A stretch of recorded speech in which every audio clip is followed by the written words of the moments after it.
픽사의 경영 철학입니다. 심각한 인간은 끝내 벌을 받으리라. 우리가 뭐 뛰는 놈 위에 나는 놈이 있고 뭐 이러다가 맨 끝에 이제 즐기는 놈이 최고라 그러죠. 그래서 즐기는 것이 우리의 게임인데 그 게임의 즐거움이란 도대체 뭔가? 그런 거에 대해서 우리가 다양한 사람들의 목소리를 먼저 들어보겠습니다. 그 다음에는 그러면 그걸 종합해서 우리가 요약해 갖고 게임에 들어가는 요소가 무엇인가를 우리가 이번 시간에 알아보겠습니다.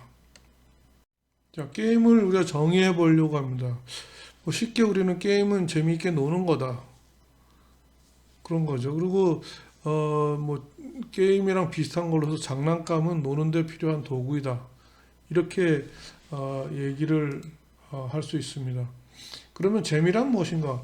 재미는 놀란다는 거랑 관련이 있는 것 같아요. 놀라는 즐거움이고, 그리고 우리 두뇌는 놀라는 것을 즐기고 있습니다. 근데 놀라는 어떤 방법론은 유머일 수도 있고 전략일 수도 있고 문제 해결일 수도 있습니다. 자, 게임은 재미를 느끼려고 그런 거고, 그 재미를 느끼게 하기 위해서는 우리가 놀랄 필요가 있다고 하는데, 게임에서 그러면 무엇이 어떤 플레이어들을 놀라게 하는가? 그게 스토리인가, 룰인가, 아니면 영상인가, 기술인가, 뭐 이런 것들을 생각해 볼 필요가 있고요. 그 다음에 플레이어가 다른 플레이어를 놀라게 할 수 있는 그런 룰이 있는가, 이런 것들을 생각해 보고요. 그 다음에 플레이어 스스로 놀라게 될 수도 있는가, 이런 것들이 이제 우리가 놀라기와 관련된 어떤 생각해 볼 점이고요. 그 다음에 재미는 내 게임 중에서 어떤 부분이 또 재미있는가, 그리고 또 그 재미있게 좀 더 또 재미있게 돼야 될 부분이 있는가, 이런 것들을 우리가 게임 디자인을 할 때는 생각해 봐야 합니다. 자, 게임을 어떻게 정의할 것인가, 다양한 사람이 다양하게 정의를 했습니다. 첫 번째, 뭐 실러라는 사람은 게임은 목적 없이 왕성한 에너지를 소모하는 것이다, 뭐 이렇게 얘기했어요.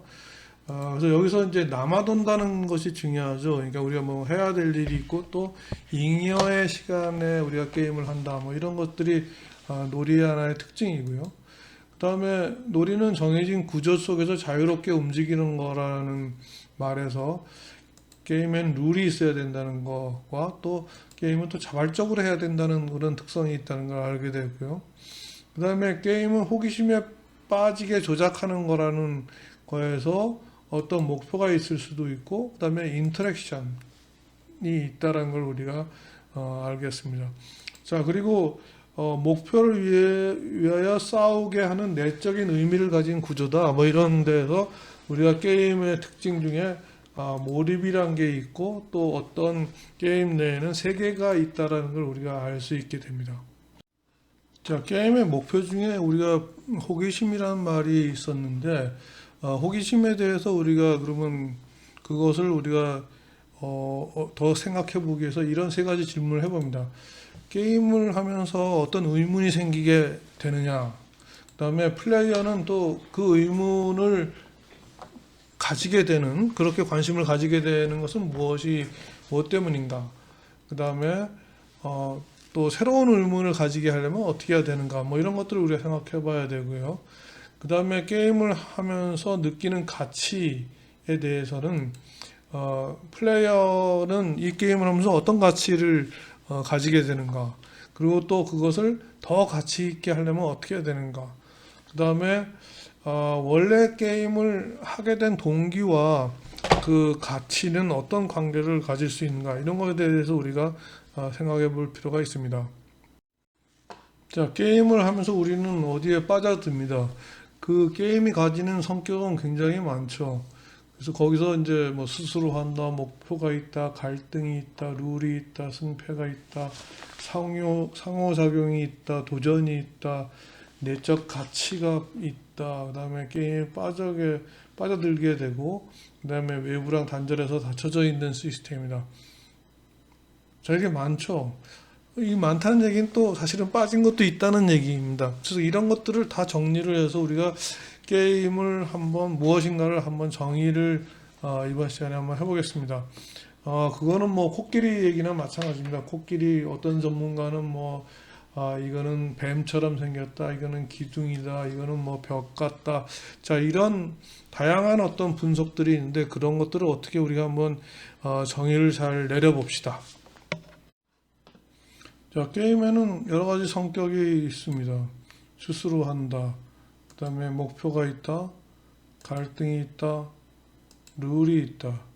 승패가 있고 상호작용이 있고 그다음에 도전이 있고 내적 가치가 만들어지며 게임에 빠지게 하고 닫혀져 있는 시스템이다. 자, 이래서 여기서 또 다시 이제 그거를 뭐 정리를 해보면 옆에와 같습니다. 그래서 그 모든 것들을 한마디로 우리가 정의를 해보면 게임이라는 것은 놀아보려고 하는 마음으로 접근하는 문제풀이 행위이다. 뭐 이렇게 우리가 정의를 했는데 여러분들은 어떻게 생각하세요?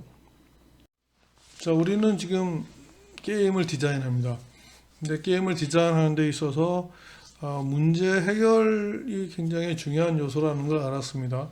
그러면 거기서 좀 더 자세히 생각할 것은 무엇이냐면 플레이가 어떤 문제를 풀게 하느냐, 그 문제의 종류를 우리가 생각해야 되고 또 게임을 할 때 나타나는 새로운 문제가 있는가. 우리가 이제 원래 의도하지는 않았는데 또 생겨나는 문제가 있을 수도 있습니다.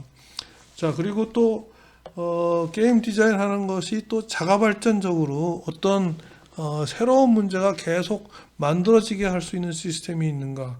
그것을 우리가 룰은 좀 작게 넣더라도 문제는 새로 만들어질 수 있는 가능성이 있느냐.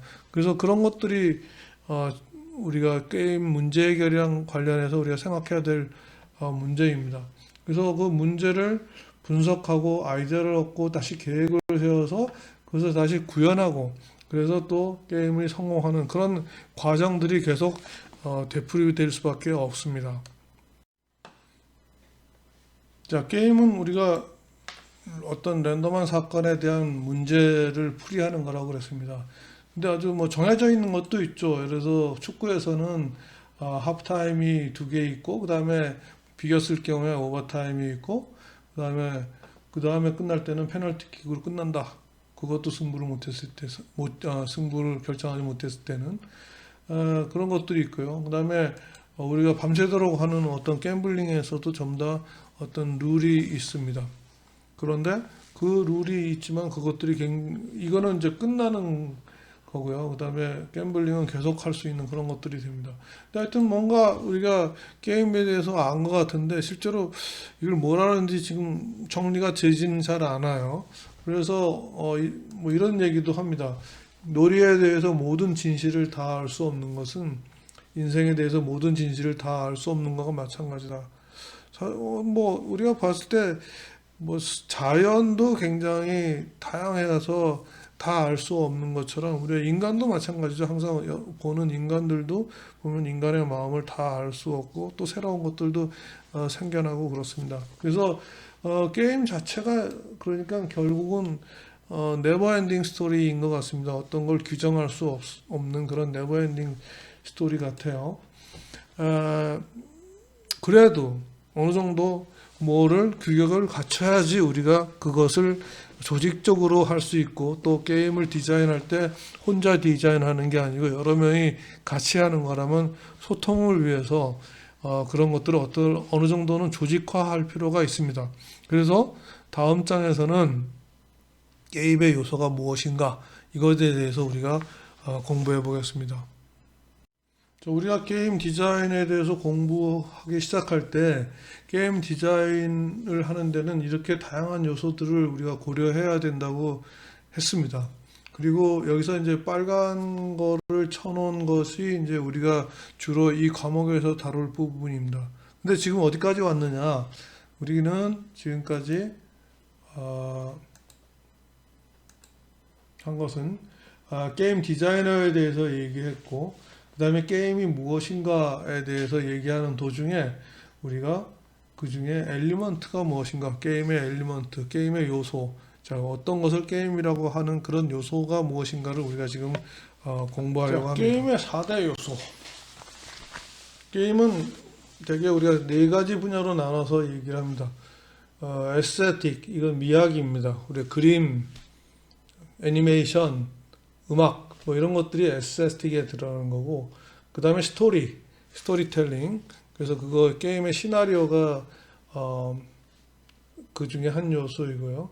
그 다음에 미케닉, 이거는 게임의 룰이랑 관계되는 것입니다. 그 다음에 테크놀로지는 게임에 어떤 기술을 사용했는가, 이런 것들을 이제 얘기합니다. 근데 이 네 가지를 또 어떤 성격을 구분하면은 어, 자, 좌뇌형인가 우뇌형인가를 우리 구분할 수 있습니다. 좌뇌형, 우뇌형은 뭐냐면 좌뇌는 주로 논리적인 생각을 많이 한다고 그러죠. 수학을 하고 뭐 과학을 하고 이런 것은 좌뇌랑 관련되고, 그다음에 우뇌는 음악, 운동 뭐 이런 감성적인 부분, 그림을 이해하기 뭐 이런 것들이랑 관련된다고 합니다. 그래서 여기서도 다시 보면은 미케닉과 테크놀로지는 좌뇌랑 관련이 많이 되고, 미학과 에스테틱과 스토리는 우뇌와 관련이 많이 되는 부분입니다. 자, 그리고 또 그것이 우리 눈에 보이는가 안 보이는가로 나누면은 저쪽에 이제 오른쪽에 위쪽으로 미학과 스토리 미케닉은 좀 보이는 쪽에 가깝고, 또 이쪽 기술은 숨겨져 있는 경우가 많이 있습니다. 그러면 그것의 관계에 대해서 한번 알아보겠습니다. 자, 엘리멘탈 테트라드라고 해갖고 우리가 네 가지 요소가 있다 그랬죠. 자, 시계 방향으로 하면 미학이 있고, 스토리가 있고, 기술이 있고, 미케닉이 있습니다.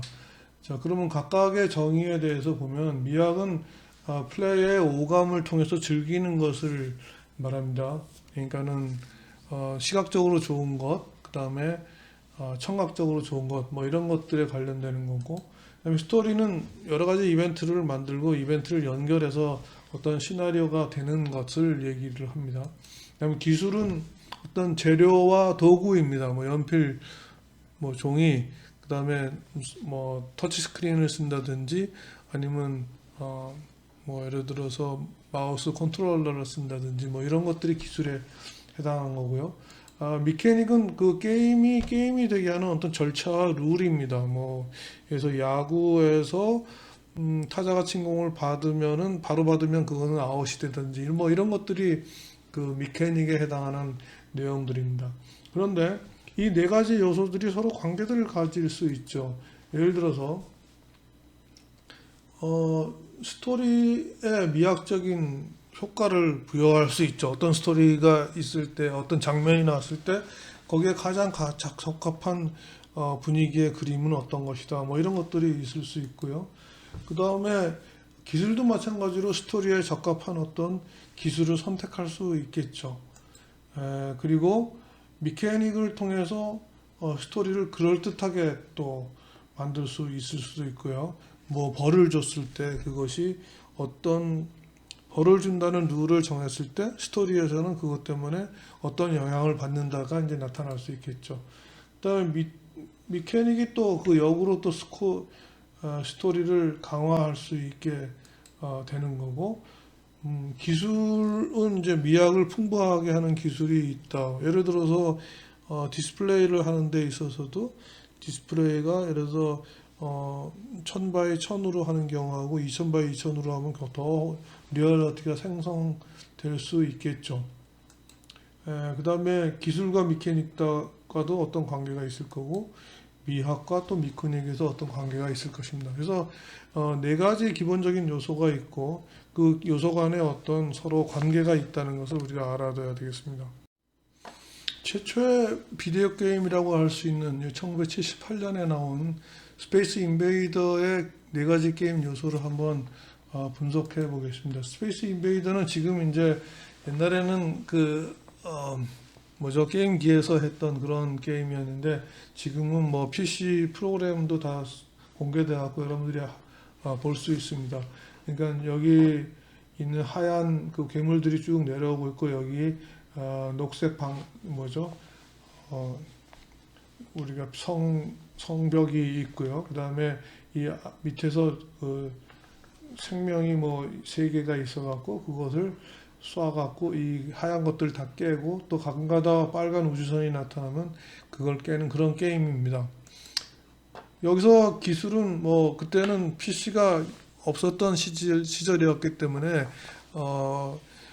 마더보드에다가 그것을 요 게임을 위한 어떤 회로를 집어넣어 갖고 그렇게 플레이하는 정도의 기술이었습니다. 여기서 이제 미케닉이 상당히 잘 밸런스가 균형이 맞춰져 있다고 했어요. 그래서 이것이 지금 내려오는 속도들이 점점 빨라지고 또 보너스로 저 빨간 우주선을 마치면 또 보너스를 주는 뭐 그런 것들 아주 심플한 룰이지만 그런 룰들이 조화가 돼 갖고 사람들이 그 게임에 많이 빠져들었습니다. 그렇지만 여기서 스토리 부분은 그렇게 대단히 많지 않습니다. 그러니까는 지금 우주인들이 계속 쭉쭉쭉쭉 내려오고 있고 내 지금 이 뭐죠 방패를 지나가고 참호요 지나가서 나를 침범하면 그때 이제 끝나게 되는 것이었습니다. 그다음에 미학적으로는 굉장히 아주 프리미티브했죠. 그래서 지금 겨우 이제 미학이라 그래봤자 외계인들의 모양이 지금 여기 나와 있는 것처럼 세 가지 종류가 있어갖고 크기가 다른데 이제 그거를 맞춰서 없앴을 때 얻는 점수들이 좀 다른 거 그랬습니다. 그리고 이거는 흑백 트랩에서 했습니다. 근데 여기에 지금 뭐 빨간색하고 녹색이 나타나는 거는 그 흑백 TV 위에다가 셀로판지를 밑에는 녹색 셀로판지를 붙이고 위에는 빨간색 셀로판지를 붙여갖고 저 칼라를 나타낸 굉장히 간단한 게임이었죠. 그렇지만 그 당시에는 굉장했습니다. 그래서 여기 나와 있는 것처럼 게임 오브 더 이어 그러니까 올해 최고의 게임을 뭐 몇 년간 제패했을 정도로 아주 대단한 게임이었습니다. 자, 게임의 요소를 우리가 다양하게 전체적으로 우리가 생각해 보면 기본적으로 이제 플레이어의 어떤 경험은 결국 나타나는 어떤 피부와 같은 것이라고 할 때 그것을 게임이 되게 해서 그것이 플레이어가 경험하게 하는 것은 뼈대에 해당한다고 하죠. 그래서 우리의 4요소는 이 뼈대에 들어가는 것입니다. 그러면 그 게임의 4요소 중에서 어떤 요소가 지금 즐길 만한 경험을 제공하는가 이런 것들을 우리가 게임 디자인할 때는 생각해 봐야 되고 또 어떤 요소는 그것을 즐거운 것을 방해해서 기분 나쁜 영향을 미치게 하는가 뭐 이런 것들도 우리가 생각해 봐야지 되고요. 그 다음에 자 일단 그래서 게임 플레이를 많이 사람들이 해보게 되고 난 다음에 어떤 요소를 어떻게 바꾸면 또 더 멋진 경험을 해볼 수 있는가를 지속적으로 생각해 보면서 우리가 게임을 더 향상시킬 수 있게 됩니다. 자 여기까지 해서 이번 시간을 마치고 다음 시간에서는 어떻게 그럼 미케닉에서는 어떤 것들이 있는가 또 플레이어들은 뭘 경험하고 싶은가에 대해서 좀 더 자세하게 우리가 알아보겠습니다.